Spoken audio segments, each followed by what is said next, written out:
بسم الله الرحمن الرحيم. السلام عليكم ورحمة الله وبركاته. دمان umada Soomaaliyeed meel ba joogtaan waxa leeyahay galab wanaagsan. Runtii waxaan rabaa inaan idil wadaago dareenkayga ku aadan falalkii fooshaxuma ee ka dhacay weegan magaalada Muqdisho caasimadda Soomaaliya. Falkaas oo runtii gabar Soomaaliyeed in mustaqbalkeeda lagu ciyaaray isla markaana la dilay waliba si foolxun loo dilay. Arrinta ayada waa foolxumo. waa wax dhaqan iyo diin ahaan iyo akhlaaq ahaan runtii kulliita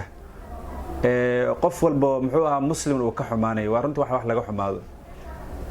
waxaan runtii dadkaas ay mudan yihiin mujrimiinta ah ee dhibaatada geystay in muxuu ahaa ciqaab la mariyo oo muxuu ay noqon kali waan ka xunahay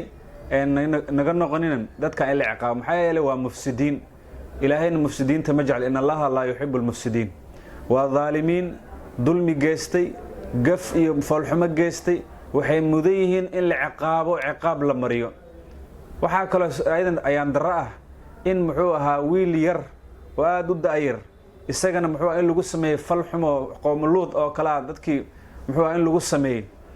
ayadana waa foolxumo dadka noocaas oo kala sida dadka ugu ciyaaray ee sharafka muslimiintana ku ciyaaray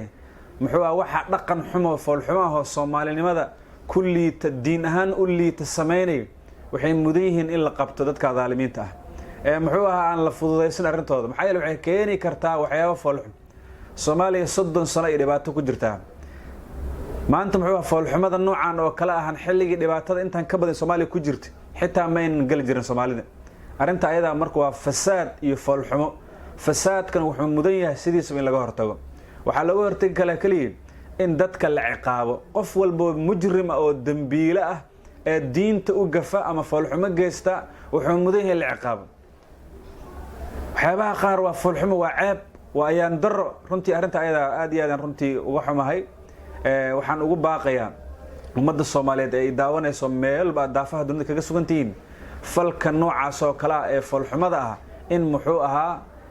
aynu naga noqon kali waan cambaareynayna waan muxuu ahaa inay naga noqonin waa in muxuu ahaa ayna ficil la nimaada arinta ayada hadii wax laga qaban waayo